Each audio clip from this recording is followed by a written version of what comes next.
Bonsoir à tous, bienvenue dans notre séance préparatoire Maths 06. Nous allons parler ce soir d'algorithmes Python. Nous allons effectuer le calcul à travers des algorithmes donc de sommes simples, de sommes doubles, et en fin de séance, nous verrons une somme qui sera reliée à la fonction ln et nous parlerons un tout petit peu d'une intégrale. Ceux qui n'ont pas vu les intégrales, ce n'est pas grave, vous pourrez comprendre à toute fin de la vidéo un peu plus tard. Donc nous allons revenir sur les sommes que nous avions calculées à la séance Maths 05. Donc somme pour k qui va de 1 à n des k au carré et la somme double des i égale à 1 n et des j égale à 1 n des min de ij. Je vous rappelle le double point égal pour dire que c'est une définition. Donc in est défini par la somme des k égale à 1 n des k au carré. Et nous verrons dans un troisième temps donc le calcul de la somme des kn et nous verrons en quoi elle est reliée à une intégrale. Donc pour calculer une somme, alors en informatique on utilise très souvent un type de calcul de somme qui perturbe souvent beaucoup les élèves parce que c'est une méthode qui est très efficace mais qui n'est pas forcément intuitive. Alors je vais essayer de vous la rendre intuitive d'une manière, vous allez voir, assez simple. On va considérer une personne qui est à la caisse d'un supermarché et qui veut calculer la somme totale des courses que cette personne vient de faire. Et donc, ce qui se passe quand elle est à la caisse, c'est que la personne qui est à la caisse passe et bip les articles les uns après les autres et on voit s'afficher la somme partielle, donc la somme courante des articles qui sont achetés. Et c'est exactement cet algorithme-là qu'on va mettre en œuvre. Donc, on va calculer d'abord notre somme, quand vous arrivez à la caisse, notre somme, on veut calculer nous IN, donc notre somme vaudra d'abord 0, et au fur et à mesure, on va la compléter, c'est-à-dire on va prendre IN et on va lui dire, prends ta somme actuelle et rajoute la valeur que tu veux calculer, chez nous c'est k au carré. K au carré, c'est k étoile étoile 2 en Python. Alors pour l'instant, j'écris des lignes de code comme ça qui sont reliées à rien, vous allez comprendre par la suite. Donc nous, ce qu'on souhaite, c'est créer un algorithme à travers une fonction. Donc on va commencer par définir notre fonction. Je vous conseille très fortement, quand vous donnez des noms à des variables, des noms à des fonctions, de donner des noms qui sont explicites. S'ils prennent beaucoup de symboles pour être écrits, ce n'est pas très grave. C'est plus simple de réécrire plusieurs symboles et de comprendre ce qu'on fait parce que le nom est clair, plutôt que de dire def, f, définir i, et ainsi de suite, d'avoir chaque fois des noms de variables avec une seule lettre, c'est beaucoup moins clair. Donc nous, on veut calculer in, donc j'écris calcul in en un seul mot, il n'y a pas d'espace, hein, et on a besoin de connaître n pour pouvoir effectuer ce calcul. Donc on n'a besoin que d'un seul paramètre d'entrée, c'est n que l'on met entre parenthèses, le nom de notre fonction, le mot-clé def pour dire que l'on définit une fonction, et le double point qui est la fin du def pour savoir finalement que l'on est en train d'effectuer le calcul d'une somme. Alors je vais juste réécrire ça un peu différemment. Ici, donc in égale 0. Et maintenant, ce que l'on doit faire, c'est compléter, comme à la caisse, à chaque fois, on passe un nouvel article et ça complète notre somme. Donc notre somme IN qui vaut 0 au début, c'est la somme partielle, la somme actuelle quand vous commencez à faire vos courses, c'est écrit 0. C'est cette somme que l'on va renvoyer à la fin de notre algorithme. Pas de point d'ailleurs. Maintenant, ce qu'il faut faire, c'est compléter cette somme au fur et à mesure. Et donc, on va parcourir les valeurs de k, donc avec une boucle for k. Alors c'est là qu'on va arriver sur la partie un peu plus délicate. Et ce que nous on veut faire, c'est avoir les valeurs, que k prenne les valeurs, d'abord 1, puis 2, et ainsi de suite. Je vous rappelle qu'on est en train de calculer la somme, donc in, hein, qui vaut la somme de k égale 1 à n des k au carré. Donc on va vouloir sommer d'abord 1 au carré, puis 2 au carré, jusqu'à n au carré. La fonction range prend deux arguments. On va voir que ce n'est pas une obligation, elle peut en prendre 3, elle peut en prendre 1. Il y a plein de possibilités. La seule difficulté, c'est de comprendre que la fonction range vous donne la valeur de départ et la valeur, pas d'arrivée, mais la valeur du premier que l'on ne prend pas. Et se finit aussi avec un double point pour la boucle for. Il faut indenter correctement. Je vais revenir sur l'indentation tout à l'heure. Et donc, voici notre programme. On va essayer un tout petit peu de clarifier ce qu'on est en train de faire. Ça, c'est valeur de départ.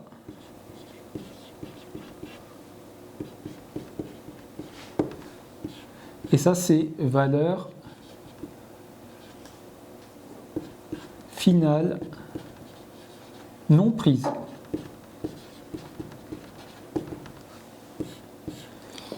Alors, il faut arriver à comprendre pourquoi les personnes qui ont conçu Python ont généré une telle bizarrerie. Alors, il y a une vraie raison, c'est que la fonction range, elle peut aussi ne prendre qu'un seul argument, par exemple n, ce qui signifie en fait ce n, c'est la deuxième valeur. Ça sous-entend cette expression ou cette expression sont complètement identiques. Ça sous-entend en fait que le premier argument c'est 0. Alors maintenant, si on s'intéresse à cette instruction, ici on va voir toutes les valeurs 0, 1, 2, jusqu'à n-1 et pas n. Soit en tout n termes, de 0 à n-1. En réalité, en informatique, on est très souvent face, par exemple, quand on est face à des listes, les indices des listes commencent à 0, et du coup, si on a une liste de longueur L, les indices de la liste sont exactement 0, 1, 2 jusqu'à n-1. Et donc, quand on faisait une boucle pour parcourir les n termes du liste, on devait toujours écrire de 0 à n-1. Et donc, les concepteurs de Python se sont dit, plutôt que de devoir écrire de 0 à n-1, on va écrire de 0 à n, ce sera plus simple à écrire, et nous, on saura que le dernier terme n'est pas pris à ce moment-là. D'où l'idée de cette bizarrerie qu'il faut arriver à intégrer. Et l'autre avantage, c'est que dire maintenant que range n va bien vous donner un parcours de n termes. Donc si vous avez une liste de n éléments, vous allez pouvoir mettre la longueur de la liste et ça vous donnera directement le parcours de 0 à n-1. C'est ça la grande utilité du range n avec la dernière valeur non atteinte. Ce qui nous oblige, nous dans notre cas, à faire un plus 1 ici et à partir de 1. Quand on effectue un algorithme, il est très important de vérifier que cet algorithme fonctionne. Alors, pour vérifier qu'un algorithme fonctionne, la plupart du temps, ce que l'on fait, c'est qu'on fait calculer les premières valeurs finalement obtenues par cet algorithme et on vérifie qu'on tombe sur les valeurs que l'on est censé avoir. Donc, ce que l'on peut faire, c'est à la suite de la fonction, on peut effectuer, donc là je vous ai réimprimé l'algorithme précédent, et ce que l'on peut faire, c'est lui demander de calculer, de lancer donc notre fonction avec n qui vaut 1, puis n qui vaut 2, puis n qui vaut 3, et de nous afficher les valeurs obtenues. Alors ce print fait poser beaucoup de questions aux élèves, parce que la plupart du temps, les élèves quand ils commencent en Python, ils disent j'écris calcul in entre parenthèses 1, j'appuie sur exécuter et j'ai envie qu'ils me disent ce que ça donne. Et Python fait ça, il ne faut juste pas l'écrire à cet endroit. L'autre possibilité, c'est de l'écrire dans l'invitation de commande. C'est-à-dire, vous avez, alors là je vous montre par exemple sous Spider, mais sous IDLE, sous EduPython, c'est exactement pareil. Vous avez votre page d'écriture de votre code que vous exécutez, et ensuite vous avez toujours votre page de retour, ce qu'on appelle la console. Et dans cette console, vous pouvez utiliser les algorithmes que vous venez de définir. Donc vous écrivez ce code, vous compilez le code, c'est ce qui s'est passé ici, j'ai compilé, il m'a sorti a priori le print 1.5.14 que j'avais écrit, et maintenant, deuxième instruction, j'ai enlevé le print du calcul 1, calcul IN2, calcul IN3, et je l'ai écrit ici, je lui ai dit, calcule-moi maintenant IN de 1, calcule-moi IN de 2, calcule-moi IN de 3 sans le print. Et il vous sort bien les valeurs de IN de 1, IN de 2 et IN de 3. Donc c'est complètement envisageable d'écrire finalement, d'utiliser vos algorithmes et vos fonctions dans la console et ça vous évite d'écrire le print. Maintenant, parfois c'est pratique de les mettre dans la console, comme ça quand on exécute, on a directement le retour de nos algorithmes et on est sûr qu'il n'y a pas une erreur qui s'est glissée.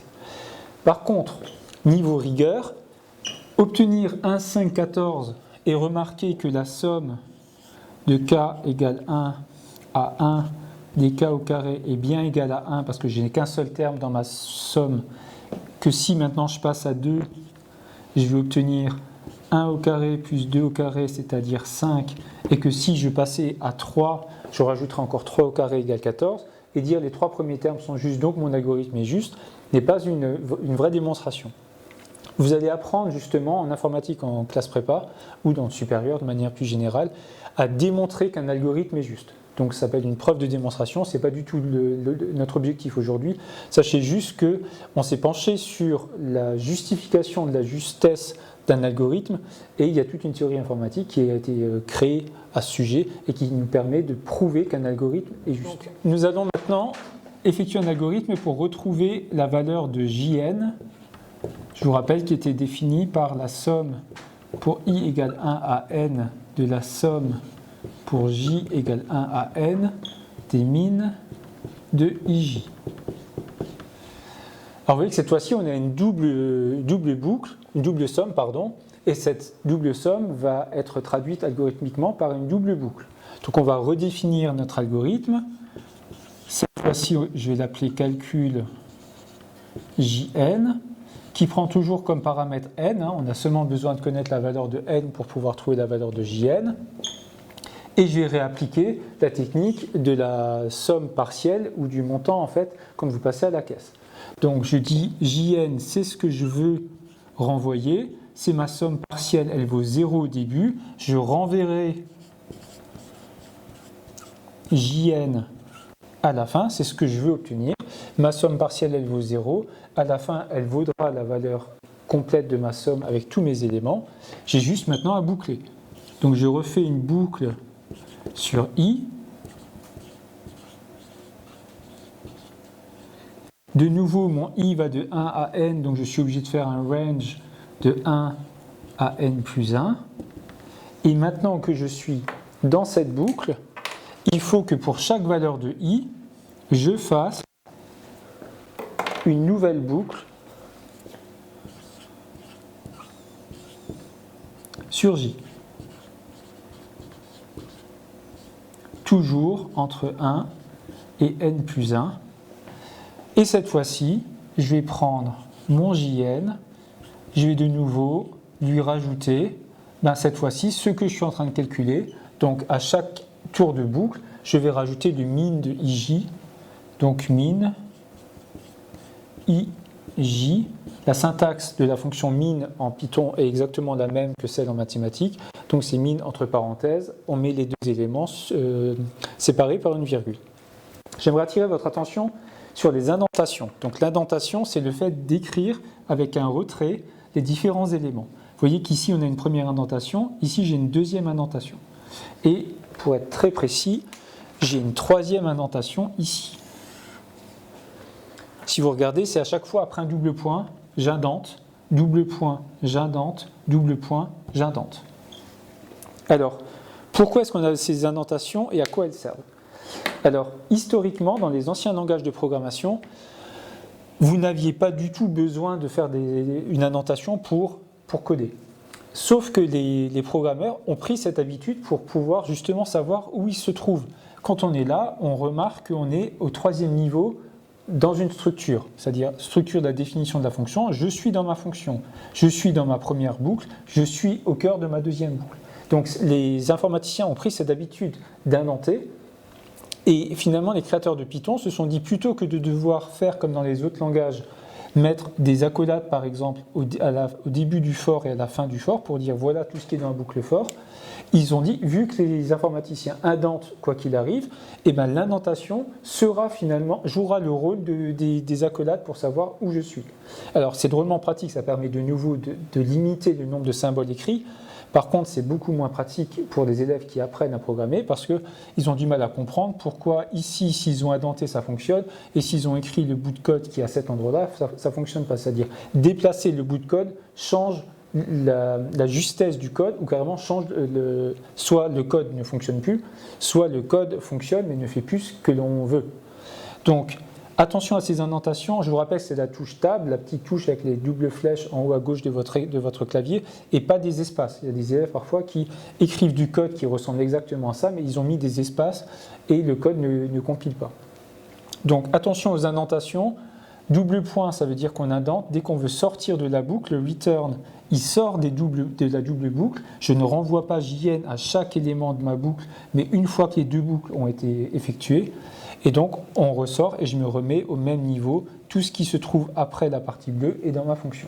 Si maintenant je voulais continuer à écrire, en calculant par exemple, en écrivant print, justement ce que je vous disais qu'il était indispensable de faire, mais print calcul JN de 7 par exemple, lui, il est sur la ligne d'écriture qui est la ligne de base.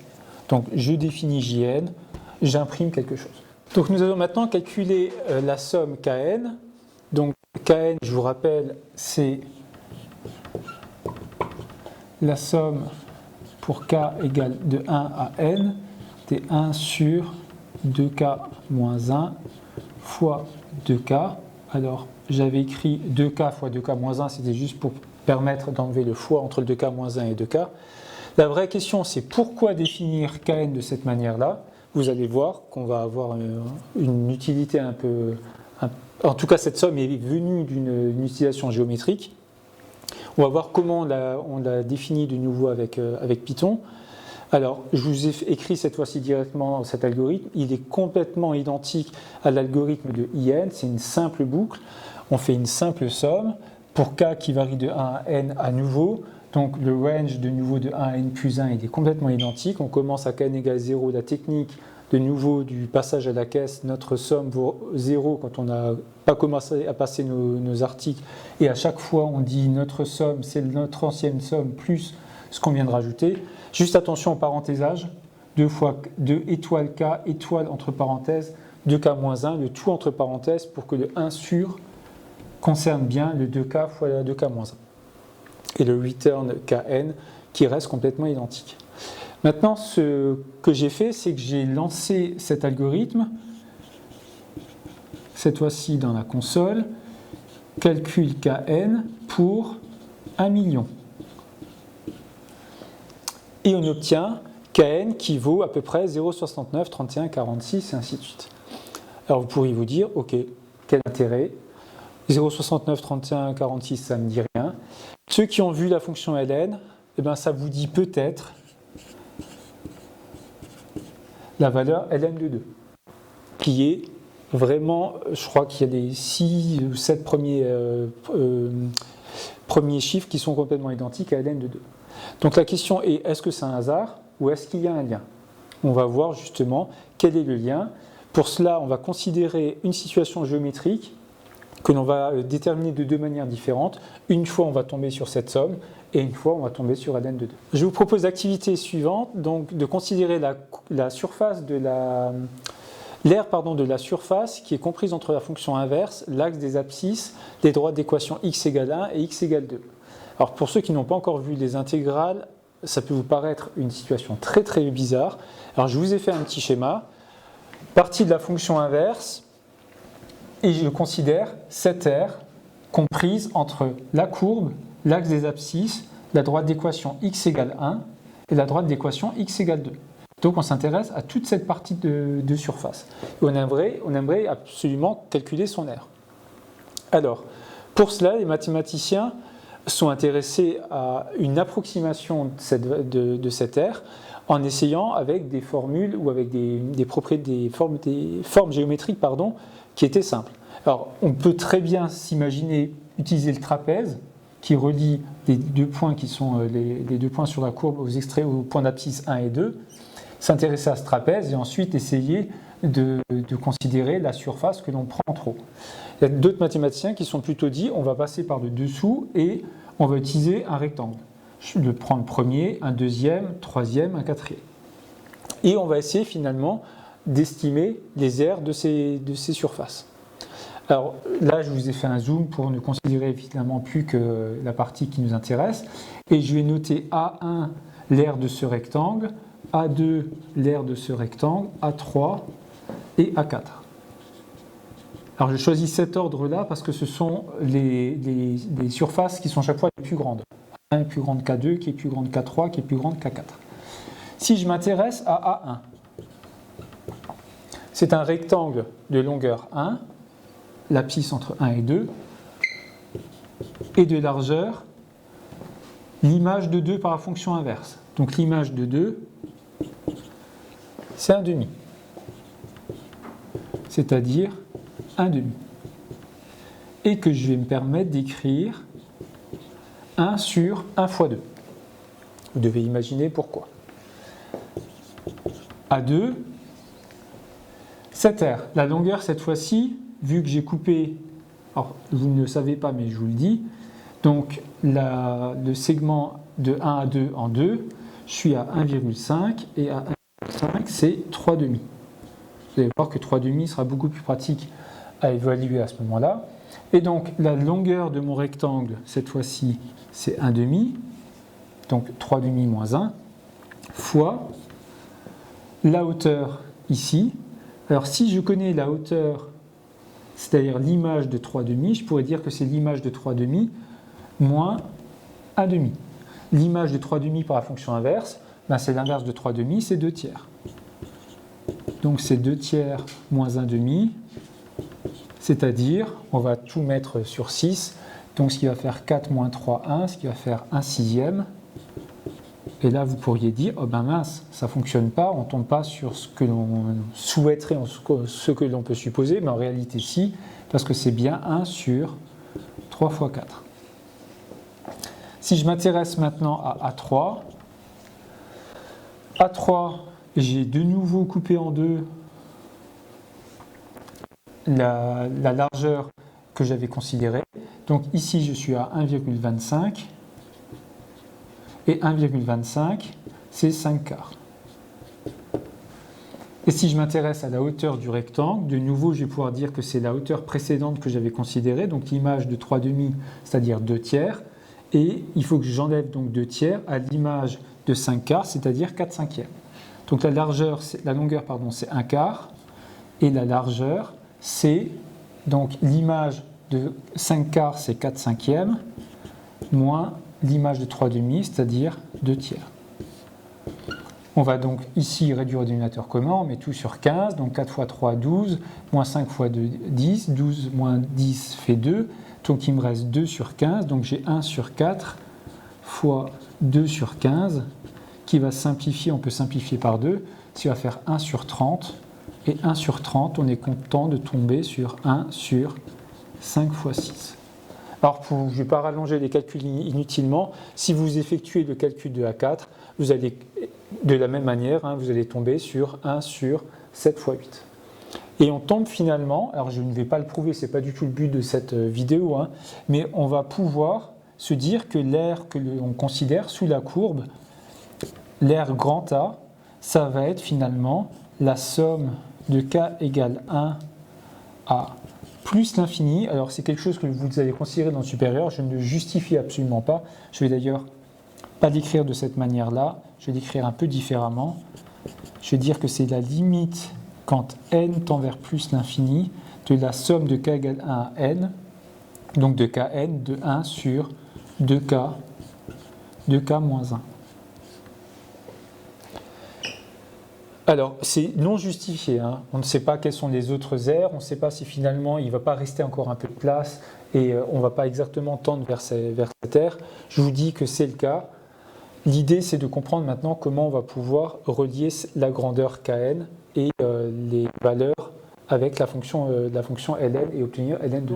On va déterminer maintenant l'aire sous la courbe, donc cette aire ici, d'une autre manière. Ceux qui ont vu les intégrales, vous allez comprendre ce que l'on va faire. Les autres, cela peut peut-être vous donner aussi l'envie de comprendre ce que sont les intégrales et être encore plus attentif en cours.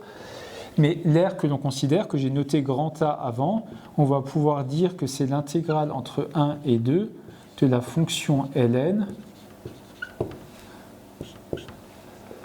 de la fonction inverse, pardon. Donc je cherche, ce symbole signifie, je considère l'aire qui est entre la courbe de la fonction inverse, l'axe des abscisses, la droite d'équation x égale 1, la droite d'équation x égale 2, D'ailleurs, de la même manière, si on allait un peu plus loin avec la fonction inverse, on pourrait considérer l'aire entre l'abscisse 1 et l'abscisse 3, ou entre l'abscisse 2 et l'abscisse 3, et ça changerait juste les bornes de notre intégrale. Je ne vais pas faire tout un cours sur les intégrales, ce n'est pas le principe. En revanche, le calcul se fait par trouver une primitive de la fonction inverse. On va pouvoir prendre la fonction ln entre 1 et 2, et on va tomber sur ln de 2 moins ln de 1, ce qui va faire ln de 2, car ln de 1, par définition, fait 0. Et donc on obtient comme ça, alors pas une justification correcte de la valeur limite de notre somme, mais une explication de pourquoi la valeur que l'on obtient pour n égale 1 million ressemble très fortement à ln de 2. C'est tout simplement parce que kn va avoir pour limite ln de 2. Ce qui est assez étonnant parce que quand on voit kn, à aucun moment on peut se dire que la somme de k égale 1 à n des 1 sur 2k de k-1 est en relation avec la fonction ln, ni avec la fonction, alors la fonction inverse on voit un petit peu, mais avec la fonction ln, absolument pas. Donc c'est un résultat qui est plutôt étonnant et que j'essaie de vous justifier peut-être maladroitement, mais que j'arrive à vous relier avec la fonction ln et donc avec le résultat qu'on pouvait conjecturer. Pour la prochaine fois, je vous propose de faire l'étude de la fonction que j'appelle la fonction ch. Alors vous allez comprendre la semaine prochaine pourquoi on l'appelle de cette manière-là. C'est une fonction de référence qui est définie par donc, exponentielle x plus exponentielle moins x, le tout sur 2. Donc je vous demande de trouver la variation complète de cette fonction. Et exercice plus compliqué, une fois que vous aurez la courbe de la fonction ch, on vous demande est-ce qu'il est possible de créer une arche. Donc une arche comme l'arche de la Défense, vous pouvez à peu près voir ce qu'est une arche. Et donc trouver une arche qui a la forme de la courbe de la fonction ch, mais qui est comme contrainte d'être aussi large que haute. Donc vraiment pas simple, il faudra faire preuve d'initiative. La semaine prochaine, on résout l'étude de fonction de la fonction ch et la deuxième question. Et vous allez voir finalement que la question qu'on s'est posée a été posée par un architecte et vous verrez finalement la solution en grandeur réelle de cette question. Merci pour votre écoute, je vous souhaite une bonne semaine et je vous dis à la semaine prochaine.